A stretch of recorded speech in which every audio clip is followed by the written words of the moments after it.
All right, it is December 19th, and I finished reading Invisible Man by Ralph Ellison.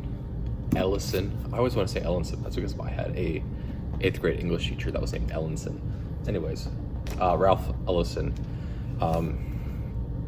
I read that. I finished it earlier today because it is exam week this week, which means that for me, who doesn't have any of these state-mandated EOC classes, I'm doing nothing for a whole week. So yeah, finished that. Fantastic book, right? Really fantastic. Long read, 600 pages or so, and it is dense, right? It is dense in a way that is very hard to describe, right? Because it covers a lot of different things, right? It is inherently, right, the vast majority of it is a book that is on economics and race, right? And those are the two main focal points. However, it's also, about labor movements. It's about the movement of African Americans that were living in the South during segregation into the North, as well as what does it mean to be free, what does it mean to be American, what does it mean to be a person, right? And that's just scratching the surface of it all, right?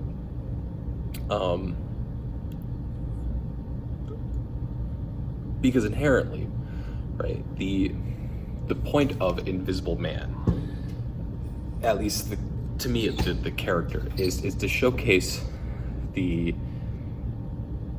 idea and conceptualization that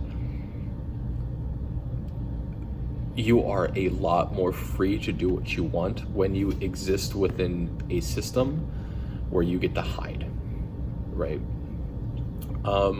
And this comes about with within the book itself, when Invisible Man ends up with what's his name?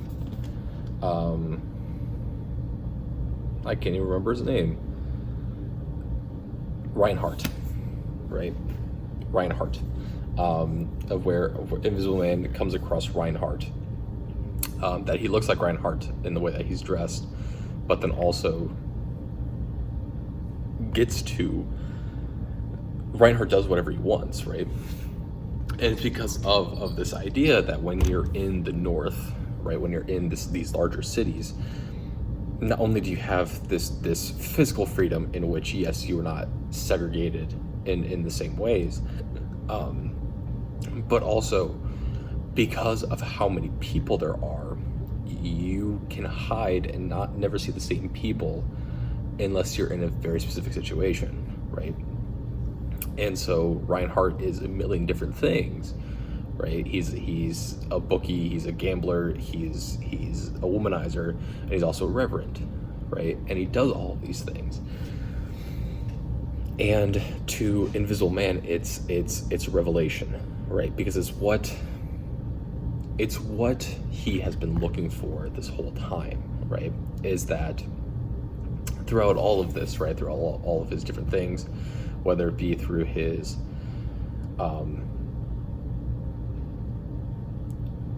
whether it be through the high school graduation that he talks about, whether it be through the college, whether it be through the Liberty Paints job, and then eventually when he works for I don't even remember what they referred to it as, but the committee and the association and everything, right? It's the brotherhood. In all of this, yes, he's intentionally working towards a goal of some sort, but the only time that he ever feels like he's getting somewhere is when he is part of the collectivism of the goal. And then when he figures out Reinhardt and he starts to really learn about Reinhardt, is when he he breaks through this idea of like he needs to focus on growing and accepting of himself, to he needs to find a way to fit into a system and then go from there, right? Which is a hard thing to kind of describe, right? But then it all goes back to what his grandfather said on his deathbed, which is the yes them to death, right? And that that his grandfather feels like a traitor, even though he was the most amiable person in the world, right? He feels like a traitor. And it's because of this larger concept, right? Of where in order to be free and to do what you want, you have to be able to hide within a background, right? And you have to yes them to death. And you have to give people what they are looking for in order for you to survive, right? Which is, I mean, it's a very cynical view, but it's also a very realistic view of the world, right? Of where in order to progress as a person, in order to get what you want, in order to secure yourself and your family and everything, you have to submit to people that have more power than you, right? Because unless you have that power inherently, there's always going to be someone or something after you, right? And we see that a lot with Invisible Man's work with the Brotherhood, right? Of where he, as a person, Invisible Man, has all of the power, right? Everyone follows around him, and everyone views him as like the leader, and it's his words and his actions that are supporting Harlem. But it's not, right? Because inherently, right, he's working for the Brotherhood, and the Brotherhood is run by rich white people that can do whatever they want, and they don't have any consequences for what they're doing, versus Invisible Man, who does have consequences, right? He just so happens to be making the right choices at every single point, right? That's that's where it all falls apart, right? Because then what happens is that within this society, right, with this idealism of how do we move forward, what is leadership, what does it mean to be human, once you stop being able to interact with people in a real human sense, and you only think about them in theory, you lose what it means to be human, right? This is an ongoing conversation now about humanity and AI, right? This is an ongoing conversation that will happen for forever, right? But like the central focus becomes that, yes, although that these are the laborers, these are the people that are doing all the work, they don't have a right to choose, right? Even in the Brotherhood, which is analogous to communistic ideals, right? It's even in that way, right? You have certain people doing way more work and way more sacrifice to move the Brotherhood forward, and then it all falls apart, right? And it's designed that way, right? Because that's what you do with laborers. That's what you do with labor, right? As soon as that labor is not useful to you anymore, you get rid of it. That's how business is run. That is how economics within a capitalistic society works, right? Yeah, right.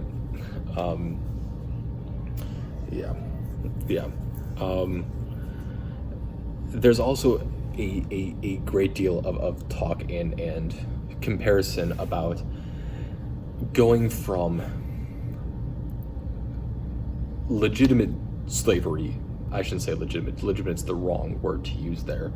But complete ownership of people in slavery to enforced slavery, right? And this is, wage slavery and economic slavery and things like that, in which the ideas and concepts behind slavery haven't changed, or the idealism hasn't changed in how that works and how we do it. It's just a matter of the form that it happens in, right? And so instead of physically owning the people that we work as slaves, what we do is instead pay them just enough to make them feel like they're something and feel like that they have a way out, but never give them that opportunity and revoke that ability at any single point, right? I mean that's how wage slavery works. And so that becomes a huge part of Invisible Man's, movement, of where he's leaving the segregated South, and he's leaving what he thinks is this still very, very, very master-slave dynamic that exists, and he moves up north. Well, he's forced up north. That's a whole other issue. But he's forced up north, and he feels like that he's in this land of opportunity, that he has the ability to do all these things, right? He exists within a society in which it's normal to see him working. And even then, they're just taking advantage of him, right? Because for the people that have money, for the people that have capital, for the people that do get to have the actual physical power in the world, everyone else is just a pawn. Everyone else is just something to play with to get to the end motive. And it takes a long time for that to really sink in for Invisible Man, but eventually it does.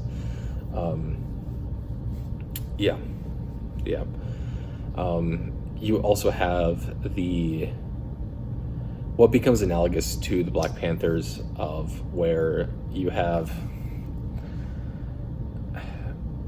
basically this ongoing argument that happens within the New York and Harlem section, which is the difference between the Brotherhood and then the difference between Roz, the Exhorter, and then Roz, the Destroyer at the very end, right? It's analogous to the Black Panthers, and really it becomes an argument, right, of where to get what you need done and to further humanity and to further the points of the world, how willing are you to work with the people that have power, right?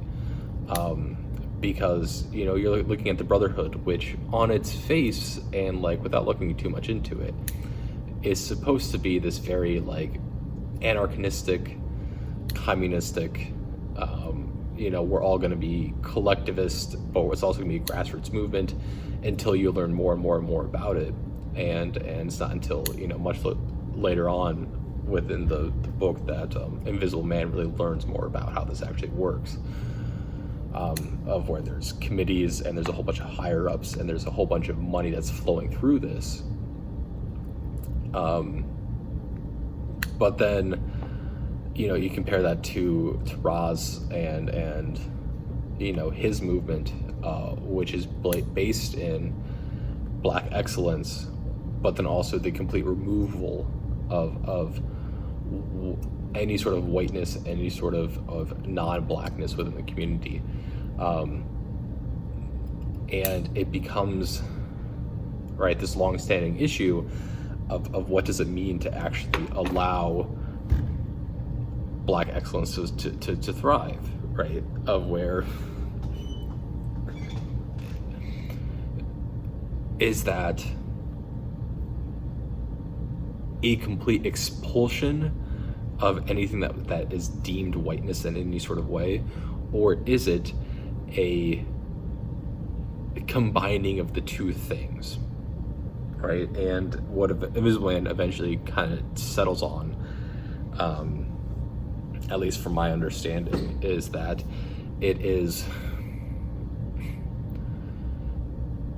more so that combination, but it is we can't just accept that, we have to accept it and then fight against it, right? And it is it's an incredibly difficult situation, and there's no real end of solution to it, right? Because what Invisible Man eventually realizes is that everyone's being used, and everyone's being used to destroy each other, so that Harlem doesn't have to be thought about anymore, right? And it's yeah. So that's all that. It's an entirely dense book. Symbols, things, you have fluidity, you have light, you have the biblical verses. There are a lot of allusions and references to things that I have not read. The book I was reading is a used copy, so there's a little bit of annotation in there to other pieces of literature, other things that I have no idea about, or only acutely aware, right? And it's just such a dense book. But yeah, I think I will also say that this is my first time fully reading through it. I read this book. I read about half of it for a modernist literature class. It was the same book, same time that I also read some other things like Ray Bradbury, Martian Chronicles. I read during that time. Modernist American literature. I read about half of it. I think I read up to where they get to Harlem. I think that's where I read up to, and then we moved on to a different book, mostly because I was just behind. But yeah, that is Invisible Man, Ralph Ellison.